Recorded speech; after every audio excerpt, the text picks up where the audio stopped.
Our next state that we'll look at is the melee attack state. So we're going to select on the edit. We'll take a look at the options down below. Again, those top properties are the same. Below that, for our unique properties, we have an attack distance, we have attack values, we have reloading values, and the animation settings. So to get this part started correctly, what we do need to do is make sure that the example attack component script is assigned to this object. If we were to remove this from the object, we do see that the attack method here, where we're looking for it, is going to say no component with appropriate method found, and it's looking for information for a function on attack data for the JavaScript and for our C# script. So we do need to make sure that inside of our scripts folder we are assigning the example attack component. In the attack method, we can assign the example attack component, and then we can choose the melee attack or the ranged attack. Because we're working with the melee attack, we'll select on that one.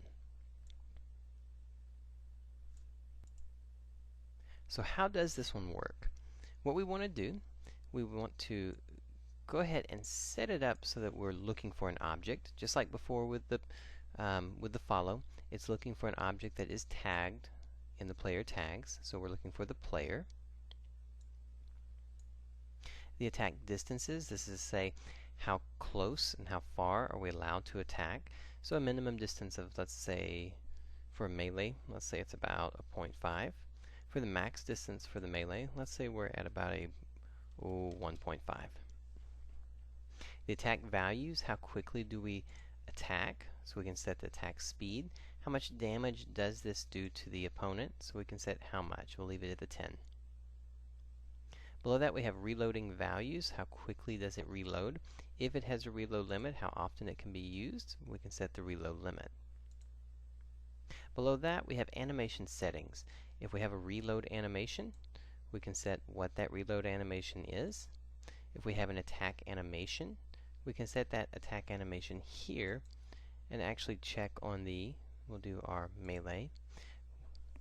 This is a neat little option of setting at what point does that attack actually happen. So if we'll look at our character in here, when we set the attack animation, it showcases the animation inside the scene view, and as you scrub through on the slider, it's going to play out that animation. So you can decide at what point does that actually occur. So if we're doing a punch, we could say, well, at that range is where the attack actually occurs. Nice little feature there. Alright, so we have a basic setting right there. Let's go ahead and test this one out. So we'll pull the view back in. We'll make sure that our initial starting state is at a melee attack. And if we hit play, then he's going to begin attacking. Now what we want to do is be able to set this with another one so it's triggered inside and outside of it. So just to showcase that, let's go ahead and set that up. We're going to take our initial state to an idle, and inside of our idle we're going to say, for a trigger, if I am within a distance, we'll say, what distance do we want? Let's say if I am in a distance of, kind of close, where he might be actually attacking for a melee, say about 2, then we're going to change our state to do a melee attack. And then we're going to say, if I'm beyond a distance of, let's say, 3, then I'm just simply going to idle.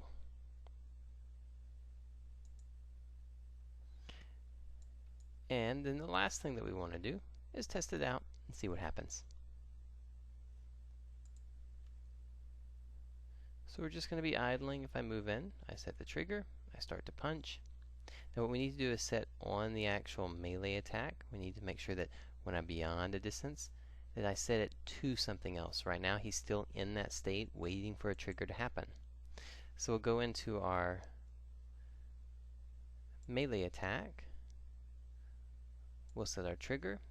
we'll say, well, when he's beyond a distance, and what distance might that be? Let's say 3. Then he'll go back to an idle state. So let's check this one out. We'll go in. He sees us. He starts punching.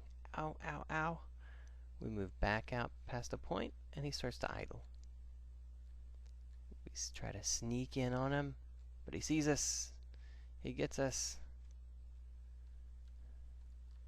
He's a quick one. Alright.